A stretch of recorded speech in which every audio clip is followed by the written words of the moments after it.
المعطيات ديالو كالتالي: لتكن اف دالة عددية معرفة على المجال 2 زائد ما لا نهاية كما يلي: أن اف لإكس تساوي الان إكس ناقص واحد زائد إكس ناقص واحد على الألان ديال إكس ناقص واحد، والساف منحنى الدالة اف في المستوى المنسوب إلى معلم متعامد ومنظم أو إيج. السؤال الأول: احسب ليميت ديال اف إكس عندما إكس يؤول إلى زائد ما لا نهاية، ثم النهاية ديال اف إكس عندما إكس يؤول إلى 2، يعني عندما حددت مجموعة التعريف ديالي هي هذه. في الحالة خدنا مجموعة التعريف هي هذه معرف على المجال 2 زائد ما لا نهاية. السؤال الثاني: ألف: احسب مشتقة الدالة اف لكل إكس من المجال 2 زائد ما لا نهاية، ثم أدرس رتابة الدالة اف، ثم غنعطيو جدول التغيرات ديالها على المجال 2 زائد ما لا نهاية.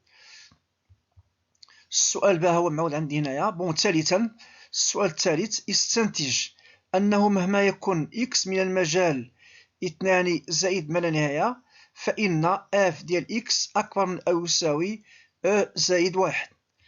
السؤال الرابع: أنشئ ساف منحنى الدالة اف. ثانيا كبيرة. عندنا أولا كبيرة، عندنا ثانيا كبيرة. لتكن ان متتالية عددية معرفة على ان بما يلي: الحد الأول ديالها u0 إيكال او كاري بلس 1، ان زائد واحد كتساوي هنا اف ديال ان. الاف هي الدالة لكل ان من ان، حيث هذا الان يعني أن هذا الان ينتمي إلى مجموعة الأعداد الصحيحة الطبيعية ان. السؤال الأول: بين بالترجع أن ان أكبر من أو يساوي زائد واحد لكل ان من ان، يعني لكل عدد صحيح طبيعي. السؤال الثاني ألف: بين أن ان زائد واحد ناقص ان تساوي ان ناقص واحد عامل بين قوسين واحد ناقص الألان بين قوسين ان ناقص واحد على الألان بين قوسين ان ناقص واحد. السؤال باء: استنتج رتابة المتتالية ان وأن هذه المتتالية ان متقاربة، ثم حساب النهاية ديالها. نمر الآن إلى حل التمرين. السؤال الأول ديالنا: حساب الليميت ديال اف لإكس عندما إكس يؤول إلى بلس لانفيني، ثم غنحسبوا الليميت ديال اف إكس عندما إكس يؤول إلى 2. فيما يخص هنا لدينا الليميت ديال اف لإكس. اش كتساوي لي هنايا؟ كتساوي التعبير ديال اف إكس ها هو الصيغة ديال اف إكس ها هي الان إكس موان زان زائد إكس موان زان على الان ديال إكس ناقص واحد، كتساوي ليا. لاحظوا معايا غنحاول. كان عندي ا زائد بي لاس سي راه هي ا على سي زائد بي لاس سي. هذاك الشيء استعملت هنايا.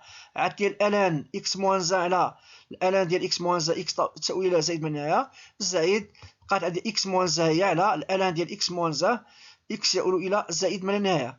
لاحظوا معايا ان هاد العدد راه متساويين. إني اختزلت عطاتني واحد. بقات لي الليميت ديال اش؟ غنحسب في هاد الحال الليميت ديال اكس ناقص واحد على الان ديال اكس ناقص واحد. النهايه ديال اف اكس تؤول الى حساب هذه النهايه اللي كتبتها بالاحمر هنايا. فيما يخص النضاع غنحاول نحسبوا هنا. الا درنا التعويض مباشر عطينا الشكل غير محدد. في الحاله حاولنا التجئنا لتغيير المتغير.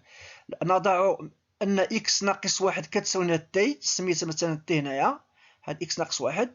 اذا في الحاله عندنا هنا اكس تساوي الى زائد ما لا نهايه، يعني انه عندما يؤول اكس الى زائد ما لا نهايه فان تي ان هاد اكس يؤول الى زائد ما لا نهايه تعني ان زائد ما لا نهايه ناقص واحد راه هي ان تي تاهي تؤول الى ماذا؟ الى زائد ما لا نهايه. متفقين؟ اذا الليميت ديال هاد اكس ناقص واحد الان اكس ناقص واحد اش عندت لي هنايا؟ هي الليميت ديال اش؟ ديال تي الان تي عندما تي يؤول بلس لانفيني. شحال كتساوي؟ كتساوي ليا بلس لانفيني. لماذا؟ حيت عندنا الخاصيه ديال الدرس لان الليميت ديال الان تي على تي كتساوي ليا زيرو بالضبط، زيرو بلس. في الحاله غتصبح لي هذه كتساوي واحد على زيرو بلس اللي هي بلس لانفيني، وبالتالي كتصبح عندي النهايه ديال الداله اف كتساوي هي واحد.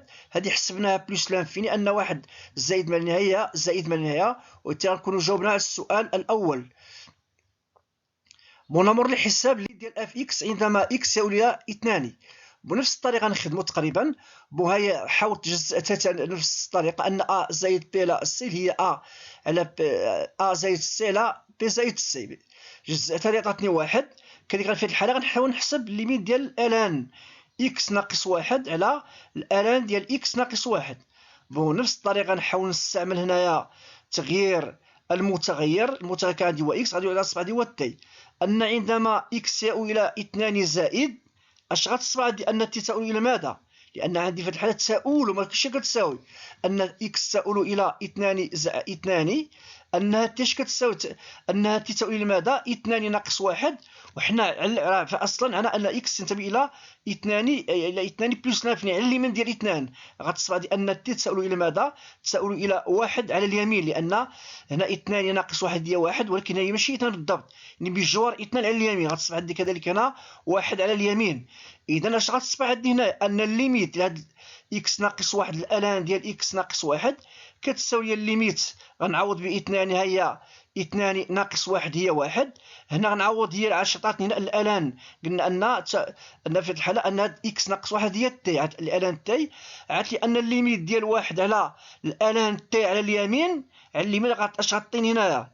أن 1 على اليمين غعطيني أن بالضبط 0 بلس 1 على 0 بلس هي بلس لانفيني، وغنستنتجو أن الليميت ديال اف لإكس هي 1 زائد ما لا نهاية، اللي غتخرج لي هنا زائد ما لا نهاية. ونمر الآن إلى حساب مشتقة الدالة اف على المجال 2 زائد ما لا نهاية. بنفس الطريقة نحاول نختزل الدالة باش تبسط لي الحساب. عندي اف لإكس ها الصيغة ديالها الألان ديال إكس ناقص 1 على زائد إكس ناقص 1 على الألان ديال إكس ناقص 1، اختزلت هاد العدد مع هاد العدد عطاني 1، بقات لي أن إكس ناقص 1 الألان ديال إكس ناقص 1. إذا المشتقة ديال اف بريم كتساوي المشتقة ديال هاد التعبير هذا، هو كتبت هنايا المشتقة ديال 1 هي 0، غتبقى لي المشتقة ديال إكس ناقص 1 على الألان ديال إكس ناقص 1.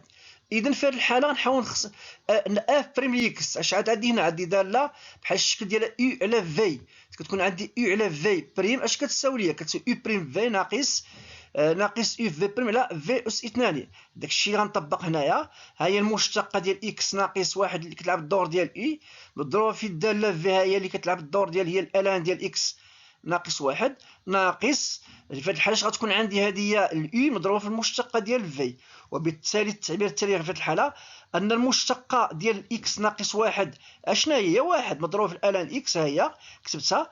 المشتقة ديال الألان إكس ناقص 1 هي 1 على إكس ناقص 1 مضروبة في إكس ناقص 1 تختزل، غتصبح عندي هنا ناقص، ها هو عطات في الحالة عطاتني ناقص 1 على الألان ديال إكس ناقص 1 أس 2. وهذا الشيء اللي عندنا دابا. وغنستنتجو في الآخر أن هاد الأف بريم لإكس كتساوي التعبير توصلت ليه اللي هو الألان إكس ناقص 1 ناقص 1 على الألان ديال إكس ناقص 1 لكل مربع لكل إكس من المجال 2 زائد ما لا نهاية. نمر الآن إلى دراسة الإشارة ديال اف بريم لإكس باش نحدو الرتبة ديالها. لاحظوا معايا عندي أن اف بريم إكس الصيغة يتوصلنا ديالها لدينا، كنلاحظوا أن هذا المقام ها هو الألان ديال إكس ناقص 1 لكل مربع راه موجب قطعا لكل إكس من المجال 2 زائد ما لا نهاية.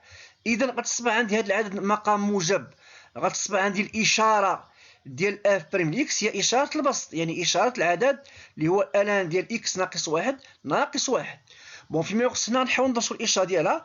في الحالة لدينا كتكون عندي شي معادلة فيها الألان أو في الإكسبونونسيال، كنحاول نديرو بالطريقة التالية. كناخدو هاد التعبير وكنديرو مثلا أكبر أو يساوي 0، وكنمشيو لي زيكيفالونس التكافؤات المتوالية. إذا فيما يخص عندي ناخد هنا أن الألان ديال إكس ناقص 1 ناقص 1، التعبير هذا توصلت ليه أكبر أو يساوي 0 تكافئ، يعني حل متراجحة. وحولت واحد الطرف الآخر عاد عندي أن أكبر أو يساوي 1. هاد الواحد راه هو الألان ديال كتكون في هاد الحالة عندي الألان ديال أكبر أو يساوي الألان ديال في، يعني أن ماذا في هاد الحالة؟ أن أكبر من في، أن أكبر من في حيث الألان منا وحيث الألان منا. الصرت تعاود هنايا تكافئ فيما يخص هنا. اش غتكافئ ليا في الحالة؟ لاحظوا معايا عندي أن إكس ناقص 1 أكبر من حولت ناقص 1 الطرف الآخر، عندي أن إكس أكبر من أو يساوي لي زائد 1، وبالتالي أن قلنا الإشارة ديال اف بريم هي الإشارة ديال هذا العدد. هذا العدد إمتى موجب عندما يكون إكس أكبر أو يساوي زائد 1. فكذلك اف بريم إكس هي موجبة، يعني أكبر أو موجبة هي أكبر أو يساوي 0، يعني موجبة إذا كان إكس أكبر أو يساوي لي زائد 1.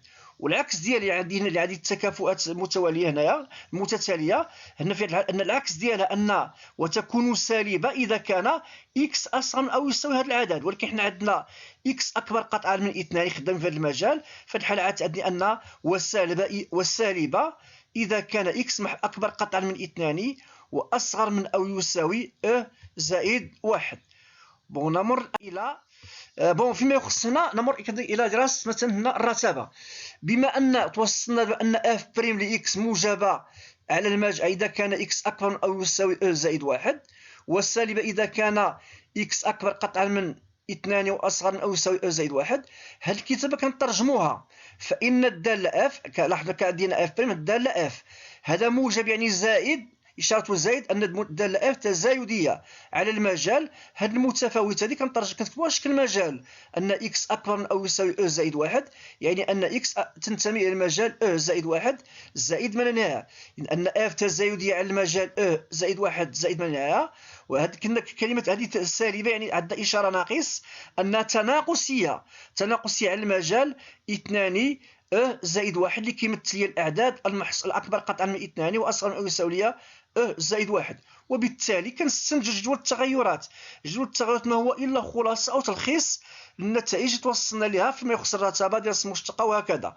بون فيما يخص هنا عندي أن أصلا عندي حنا خدامين على المجال 2 زائد ما لا نهاية. لاحظتوها المجال مفتوح من حدا 2 كنعبر بخطين عموديين ها هما شفتوهم.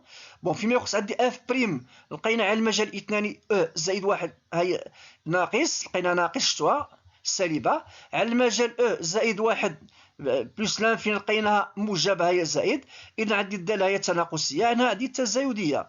بقات لي فيما يخص هنا ان هنا عندي النهايه حسبناها كذلك في زائد ما لا نهايه هي زائد ما لا نهايه. النهايه على اليمين ديال العدد 2 لقينا هي زائد ما لا نهايه. فيما يخص هذا العدد هذا راه فقط هو غنحسبوا اف ديال اش ديال العدد زائد 1 وكنلقاو القيمه ديال هنا اللي هي زائد 1. بون نمر الى السؤال الموالي. بون السؤال الموالي شنو هو بالضبط؟ هو التمثيل المبياني للداله اف. التمثيل المبياني عنده علاقه بجدول التغيرات. لقينا في جدول التغيرات لاحظوا ما عندها هي الاثنان هي شفتوها 2. فيما يخص لقينا النهايه عندما اكس تساوي الى 2 على اليمين كتساوي زائد ما لا نهايه، وبالتالي نقول ان الداله اف منحنى الداله اف يقبل ماذا؟ يقبل مقاربا عموديا على اليمين ديال 2. فعلا هو عندي مقارب عمودي معادله اكس تساوي 2 وهذا المقارب العمودي متفقين.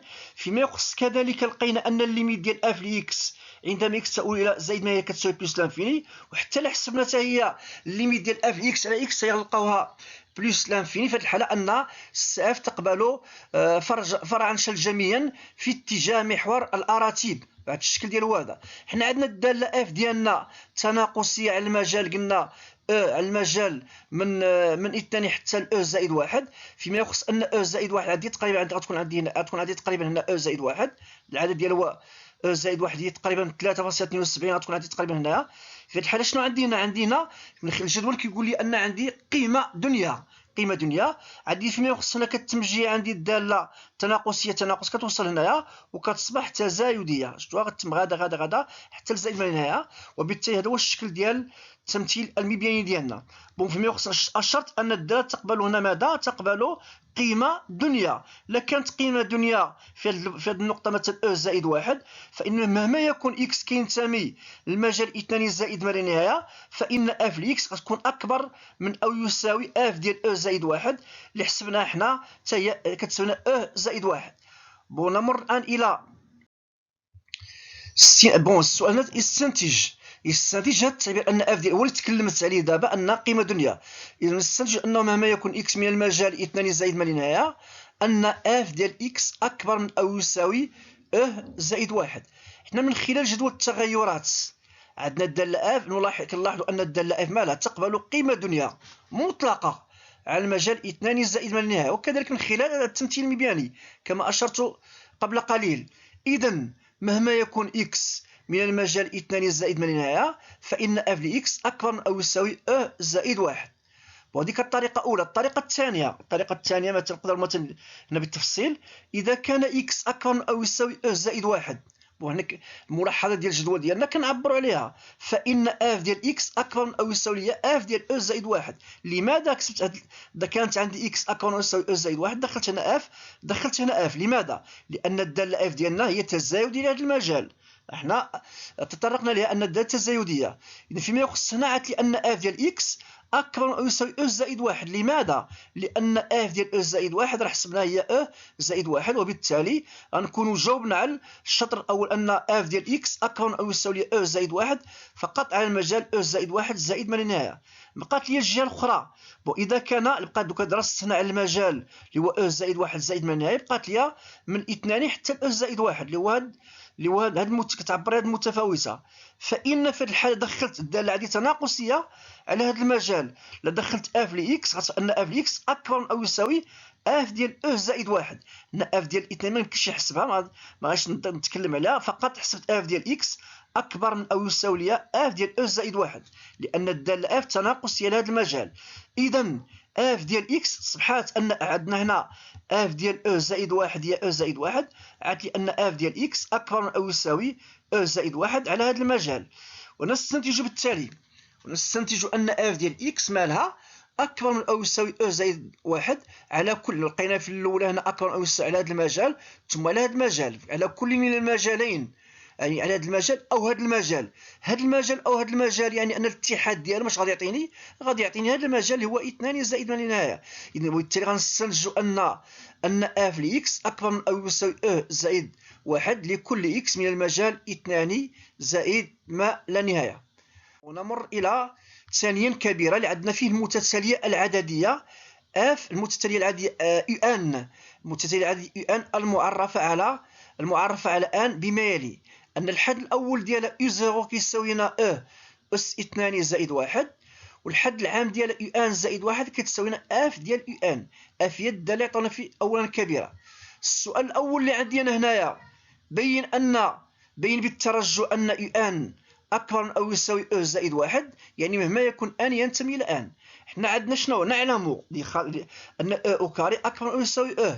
اذا في هذه الحاله ضفت هنا واحد ان او كاري زائد واحد اكبر من او يساوي او زائد واحد، ومنه ان هذه او اس 2 زائد واحد شنو هي بالضبط؟ هي اي 0. ها هي شفتوها في الحاله ان عوضت هذه ان اي 0 اكبر من او يساوي او زائد واحد. في الحاله غنكون ومنه ان الخاصيه الصحيحه من اجل ان كتساوي صفر. متفقين؟ في الحاله يعني مثلا هنا تحققنا بان يو 0 اكبر من او يساوي ليا مثلا او زائد واحد. مثلا هنا المرحله الثانيه الافتراض، نفترض ان يو ان اكبر من او يساوي ليا او زائد واحد من اجل ان ثابت، ونبين ان في الحاله يو ان زائد واحد اكبر من او يساوي او زائد واحد. لدينا هذه الطريقه ديال الترجع. عندنا في مثلا المرحله الاولى التحقق، المرحله الثانيه الافتراض، المرحله الثالثه اللي فينا كنحل الاستنتاج. في الافتراض حنا في مرحله الافتراض لدينا يو ان اكبر من او يساوي او زائد واحد حسب الافتراض. وبما ان حنا عندنا يو ان الافتراض هنا يو ان اكبر من او يساوي او زائد واحد، في الحاله كتقول لي ان يو ان ينتمي الى المجال 2 زائد ما لا نهايه. ومنه لماذا؟ ومنه لان حنا برهنا في السؤال السابق ان اذا كان اكس ينتمي الى 2 زائد واحد فان اف ديال اكس اكبر من او يساوي او زائد واحد. اذا فيما يخص حنا اذا كانت هذه اليو ان كتساوي اكس كتنتمي للمجال 2 زائد واحد، فان اف ديال يو ان حتى هي راه اكبر من او يساوي او زائد واحد. اي ان هذه الاف ديال يو ان شنو هي؟ اف ديال يو ان راه بالضبط هو التعريف، هي يو ان زائد واحد، اي ان يو ان زائد واحد اكبر من او يساوي او زائد واحد. وبالتالي غنكونوا جاوبنا على السؤال ديالي هو هذا لنبين شتوه، غنكونوا جاوبنا عليه دابا. اذا الخاصيه كذلك صحيحه من اجل ان زائد واحد، وبالتالي هنا الاستنتاج. وبالتالي حسب مبدا الترجع فان يو ان اكبر من او يساوي او زائد واحد مهما يكون ان من مجموعه الاعداد الصحيحه الطبيعيه.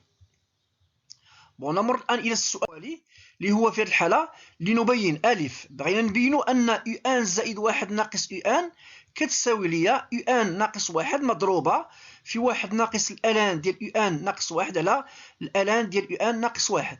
حنا عندنا لدينا ان يو ان، غنبدا دابا يو ان زائد واحد ناقص يو ان اش كتساوي ليا؟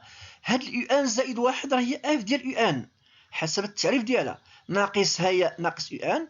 اف ديال يو ان حنا عندنا اف ديال اكس راه هي الالان ديال اكس ناقص واحد زائد اكس ناقص واحد الالان ديال اكس ناقص واحد.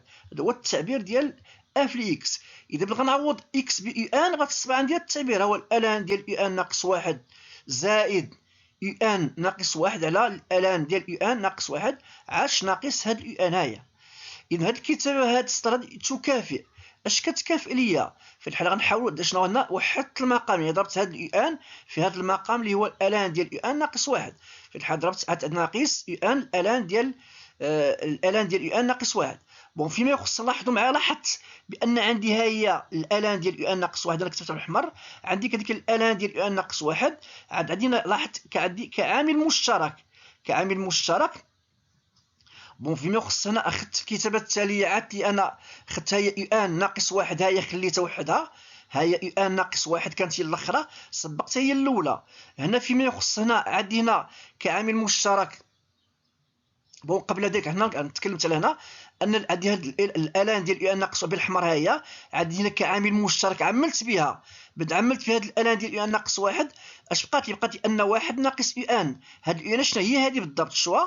وبالتالي عاش هنا عاد الزائد ها هي يو ان ناقص واحد عاش مقسوم على هذا العدد هنايا. بون هنا جيت هذه المرحله المواليه اشنو درت هنا؟ بانت لي كذلك شنو عندي الكتابات عندي ها هي مثلا هنا عندي يو ان ناقص واحد ها هي كتكتب عندي كتبتها هي الاولى هنايا ناقص هاد الالان ديال يو ان ناقص واحد. هاد العدد الثاني اللي هو عندي هاد العدد هذا كتبته هو الثاني هنايا. قبيله كانت عندي واحد ناقص يو ان قلبت انا درت ليها يو ان ناقص واحد هي فاش بانت لي هاد الناقص هنايا وبالتالي كتبت التعبير هنايا. كذلك يبان هنا عندي عامل مشترك اللي هو يو ان ناقص واحد يو ان ناقص واحد عملت بها هو عملت بها. اش بقات لي هنا؟ عملت بها بقى لي هنا عندي هنا واحد ها هو واحد نحيت هاد يو ان ناقص واحد بقات عندي ناقص الالان ديال يو ان ناقص واحد على الالان ديال يو ان ناقص واحد. وبالتالي غنكون جاوبت على السؤال ديالي ها هو جاوبت بينت فعلا ان يو ان ناقص واحد تساوي يو ان زائد واحد ناقص يو ان كتساوي التعبير. بون نمر الان الى بغينا نتكلموا على فيما يخص على أن الدالة واش متتالية تناقصية أم تزايدية. بون استنتاج الرتبة ديال المتتالي يو ان يعني أنها تزايدية أو تناقصية. حنا توصلنا أن يو ان زائد واحد ناقص يو ان كتساوي هاد التعبير هي يو ان ناقص واحد عامل ديال واحد ناقص الالان ديال يو ان ناقص واحد على الالان ديال يو ان ناقص واحد. اذا باش كنعرف هاد العدد الموجب ولا السالب عباره هنا بحال الشكل ديال ان البسط راه عباره عن جداءات. بون فيما يخصنا كنحاول ندرس الاشاره ديال كل تعبير. بون فيما يخص هنا لدينا حنا عندنا ان يو ان برهن ان يو ان زائد واحد راه اكبر من او يساوي يو ان زائد واحد بينا عليه بالترجع. اذا فيما يخص هنا حولت هاد الواحد للطرف الاخر عادت عندي ان يو ان ناقص واحد اكبر قطعا من لماذا اكبر قطعا؟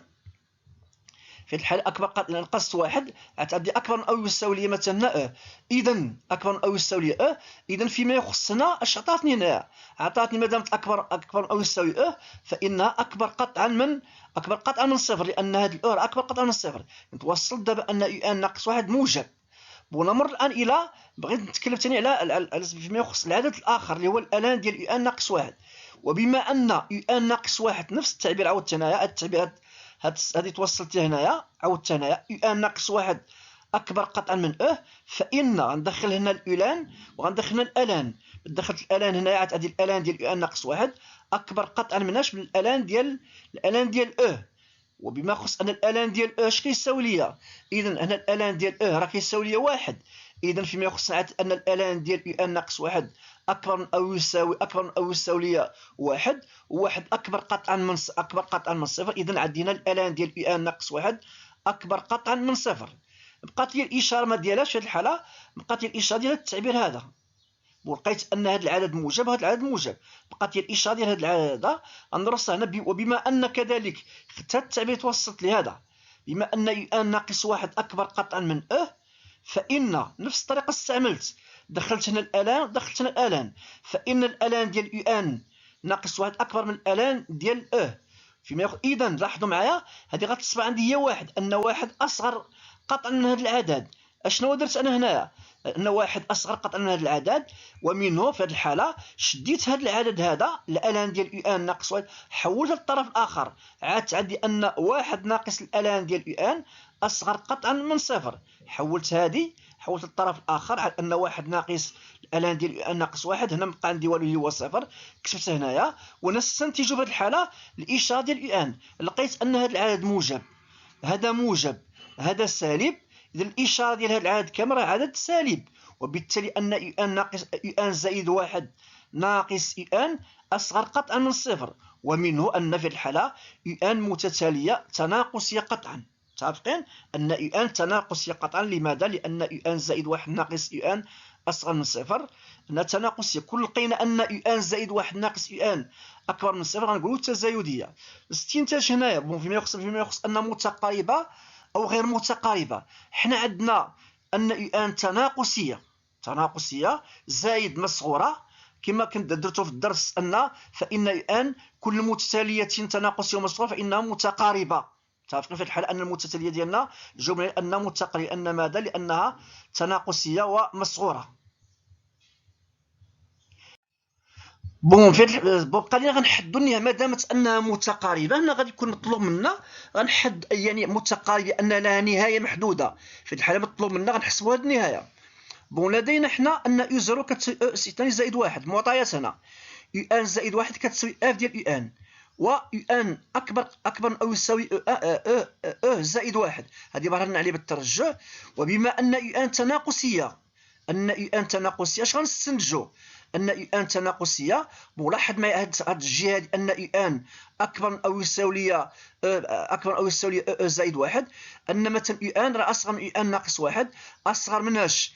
اصغر من مثلا يو ان ناقص 2، اصغر من 10، اصغر من يو 9، اصغر من يو 1، اصغر من يو 0. و يو 0 شنو هي؟ يو 0 هي او كاري، شفتوها؟ يو 0 هي او كاري زائد واحد، وبالتالي اصبحت عندي ان يو ان محصوره بين او زائد واحد و اس 2 زائد واحد. اذا بصفه عامه هذا اليو ان تنتمي الى المجال او زائد واحد، المجال او زائد واحد او اس 2 زائد واحد. في الحاله هذا المجال غنسميوه هو المجال اي، انا المجال اي عندي هو هذا. في الحاله بون ندرسوا عندي مثلا طريقه باش كنبين ان داله متصله، الخاصيه الشهيره اللي كنستعملوا بزاف ان اف داله متصله على المجال 2 زائد ما لا نهايه. اذا وعلى الخص في اذا اف كتبقى متصله على هذا المجال اللي هو او زائد واحد او اس 2 زائد واحد. لماذا؟ لان هذا المجال هذا ضمن 2 زائد ما لا نهايه. متفقين؟ عندي كذلك اف تزايدي لهذا المجال. لماذا؟ لان احنا لقينا ان اف، لان هذا المجال هذا ان او زائد واحد او اس 2 زائد واحد ضمن هذا المجال هذا الكبير، هذا هو المجال الكبير. ما دامت ان اف تزايدي هذا المجال فكذلك كتبقى تزايدي هذا المجال اللي هو جزء من المجال الكبير. متفقين؟ ومنه في الحاله كنحسب ما دام التزايد ديال هذا المجال ان اي عدد اكس ينتمي لهذا المجال هذا، ان اي عدد اكس كتبقى عندي ان اف ديال او زائد واحد اصغر من او يساوي اف ديال اكس اصغر من او يساوي اف ديال او كاري زائد واحد. غادينا كنستعمل النتائج، ولدينا غنحسب دوكا في الحاله اف ديال او كاري زائد واحد. اف ديال او كاري زائد واحد كتساوي، لان اف ديال اكس لقينا قبل شنو هي لقينا ان هي واحد زائد ماذا؟ زائد اكس ناقص واحد، الالان ديال اكس ناقص واحد بتختزلناها ان اف ديال او كاري زائد واحد كتساوي واحد. هنا او كاري زائد واحد ناقص واحد على الالان ديال او كاري زائد واحد ناقص واحد. حسبت هاد غتمشي واحد من واحد بقات لي او اس 2، هنا مشات لي واحد من واحد بقات لي او كاري، الالان ديال او كاري غتصبح لي ان تساوي لي واحد زائد او اس 2 على 2، وهذا العدد هذا راه اصغر قطعا من واحد زائد او كاري، وبالتالي غنستنتجوا بحال اللي عاد عندي ان هذا العدد اصغر من ان هذا العدد هذا يتوصل ان هذا الاف ديال هذا العدد، هذا الاف هذا اصغر من واحد زائد او، اذا غتعطي ان اصغر من واحد زائد او، وبالتالي اش غتكون عندي؟ ان اف ديال اكس راه اكبر او يساوي او زائد واحد واصغر من او يساوي او اس 2 زائد واحد. لماذا اف ديال اكس اكبر من او زائد واحد؟ لان برهنا عليها قلنا ان مهما يكون اكس ينتمي الى المجال 2 زائد ما لا نهايه، فان اف ديال اكس اكبر من او زائد واحد، وبالخصوص هذا المجال اللي هو ضمن 2 زائد ما لا نهايه. ان هذه الجهه برهنا عليها في الاجوبه السابقه. اذا عاد عندي ان اف ديال اكس محصور بين هذا العدد وهذا العدد، يعني ان اف ديال اي ضمن المجال اي، المجال اي اللي هو هذا، متفقين ان اف ديال اي ضمن المجال اي. بون فيما يخص هنا غنمر الى باش نكملوا نحسبوا النهايه.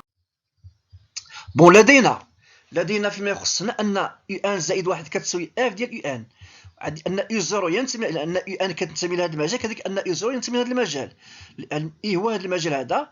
اف داله متصله، على المجال اي. هنا درنا التجميع ديال النتائج اللي توصلنا لها، واف ديال اي ضمن اي، وعندي شنو يو ان هنا متتاليه متقاربه. اذا في الحاله عندي هاد الشروط متوفره، اذا النهايه ديال المتتاليه يو ان ديالنا شنو هي؟ هو حل المعادله اف ديال اكس كتساوي اكس، وكناخذ فقط الحل اللي غادي ينتمي لنا، ديما ان غنلقاو حلا واحدا اللي كينتمي للمجال اي. هنا فيما يخص ان اف ديال اكس كتساوي ليا اكس، اش كتكافئ ليا؟ كتكافئ ليا ان اكس ناقص واحد، عامل ديال واحد ناقص الالان ديال اكس ناقص واحد على الالان ديال اكس ناقص واحد. راه ماشي ديما كنعاودو نحسبو من الزيرو. هاد النتيجه توصلنا ليه فاش حسبنا، فاش قالك بين لي ان اف ديال مثلا يو ان زائد واحد ناقص يو ان، راه هي اف ديال يو ان زائد واحد ناقص يو ان. لقينا هاد الصيغه هادي، ان اف ديال يو ان ناقص يو ان، لقيناها شنو هي؟ هي يو ان ناقص واحد عامل ديال واحد ناقص الالان ديال يو ان ناقص واحد على الالان ديال يو ان ناقص واحد. راه هي الصيغه. ديما نحاولوا حنا نستعملوا النتيجه توصلنا ليها، مابقاوش نضيعوا الوقت نعاودوا نحسب كامل. يعني عندي اف ديال اكس كتساوي اكس تكافئ هذا التعبير توصلنا ليه مسبقا. هاد الكتابه تكافئ ان عندي ا على بي كتساوي صفر، يعني ان بالضبط البسط اللي هو هو اللي كيساوي صفر، يعني ان هذا العدد هو اللي كيساوي صفر، ان اكس ناقص واحد عامل ديال واحد ناقص الالان ديال اكس ناقص واحد هي اللي كتساوي صفر. هاد الكتابه تكافئ ليا اش كتكافئ هنايا؟ كتكافئ ليا ان واحد ناقص، يعني جداء عادي يساوي صفر، ان هذا كيساوي صفر او هذا كيساوي صفر، ان اكس ناقص واحد كتساوي صفر، او واحد ناقص الالان ديال اكس ناقص واحد كتساوي صفر. الكتابه التاليه كتكافئ ان العدد الاول ان كيعطينا اكس كتساوي واحد، والعدد الثاني حتى طرقنا مثلا هنا في حل سابق ان هذا المعادله الحل ديالها هو اكس كتساوي او زائد واحد، وبالتالي توصلنا ان عندها حلين. في الحاله كيبقى الاختيار اشنو هو الحل اللي غادي ناخذه. حنا بين الشروط ان الحل اللي غادي يكون خاصو يكون ينتمي لاي. حنا عندي هذا العدد واحد لا ينتمي الى اي، هنا عندي بالضبط في الحاله هو او زائد واحد ينتمي الى اي. اذا النهايه ديال المتتاليه ديالنا الان هي او زائد واحد، وبالتالي توصلنا غنكونوا جاوبنا على السؤال ديالنا وحددنا ديال المتتاليه ديالنا.